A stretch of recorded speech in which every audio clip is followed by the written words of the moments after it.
Minta untuk dikasihani karena punya banyak anak. Minta diringankan hukumannya, tapi nggak berpikir dampak kriminal yang udah diperbuat. Mereka adalah Rashad Johnson dan Marques Johnson. Kakak beradik dari Jacksonville ini dijatuhi hukuman setelah diadili bersama dan dihukum atas tuduhan penjualan dan kepemilikan obat-obatan terlarang.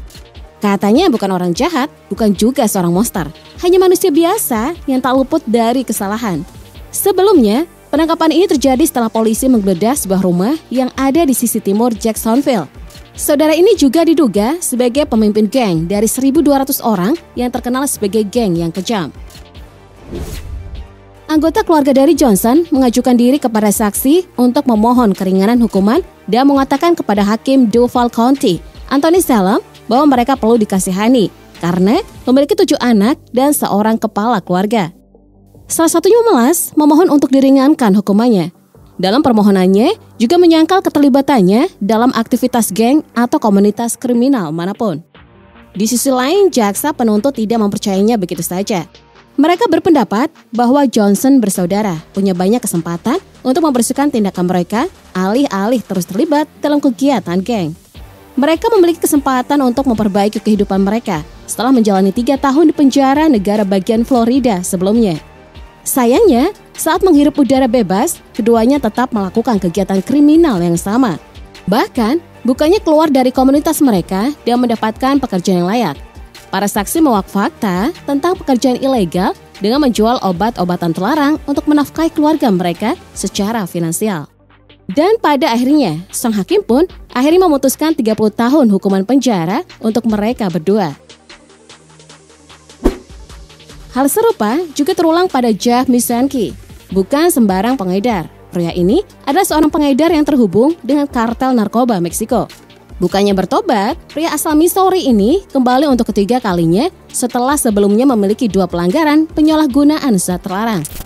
Pelanggaran pertama pada tahun 1984 dan pada tahun 1991. Pelanggaran ini telah terjadi lebih dari 1 dekade. Jeff dan keluarganya berkampanye untuk mendapatkan gerasi. Usaha ini berhasil mengumpulkan hampir 400.000 tanda tangan pada petisi Change.org. Namun sayang, upaya mereka tidak membuahkan hasil dan Jeff tetap dipenjara. Di balik jeruji besi, dirinya aktif dalam wawancara rutin. Ia merasa diperlakukan secara tidak adil dan pantas mendapatkan kesempatan kedua. Menurutnya, keadilan seharusnya adil dan setara dalam kasusnya. Dirinya tak habis pikir mengapa dirinya harus menghabiskan 20 tahun penjara hanya kepemilikan 6 pound ganja. Kasus ini pun menjadi perhatian Gubernur Joe Nixon. Gubernur ini berjanji untuk meringankan hukumannya dan kemudian Jeff dapat menghirup udara bebas. Dorfin tak kuasa menahan kesedihannya tak kala hakim menjatuhkan hukuman mati. Felix Dorfin, pria berusia 35 tahun asal Prancis, dihukum karena menyelundupkan 3 kg berbagai jenis obat-obatan terlarang ke Indonesia. Felix Dorfin tertangkap di Bandara Lombok dengan koper berisi ekstasi dan amfetamin. Tak berselang lama, ia kemudian melarikan diri dan menjadi buronan selama 2 minggu. Meskipun jumlah narkoba yang dibawa Dorfin relatif kecil, ia tetap menghadapi hukuman yang berat selama persidangannya. Jaksa penuntut umum meminta hukuman seumur hidup dan denda sebesar $700.000.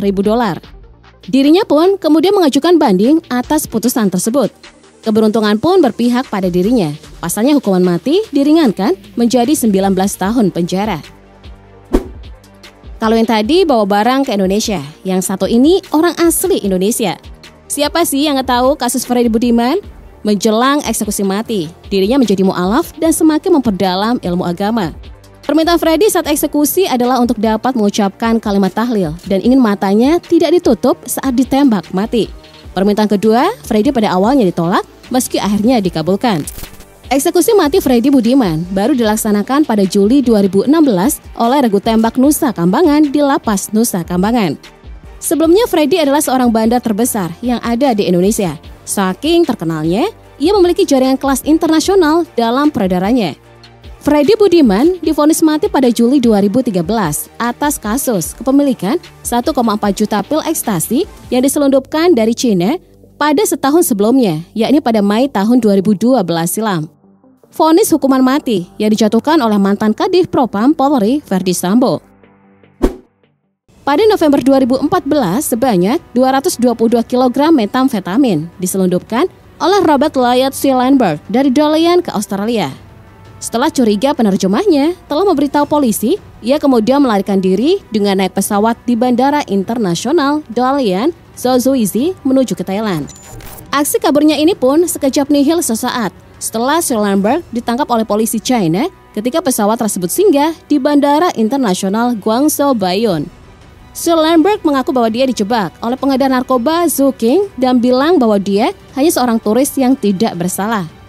Pada 20 November 2018, Pengadilan Rakyat Menengah Dalian menjatuhkan hukuman pada Schellenberg selama 15 tahun penjara atas penyelundupan zat terlarang, penyitaan 150.000 yuan di properti pribadi, dan akhirnya dideportasi.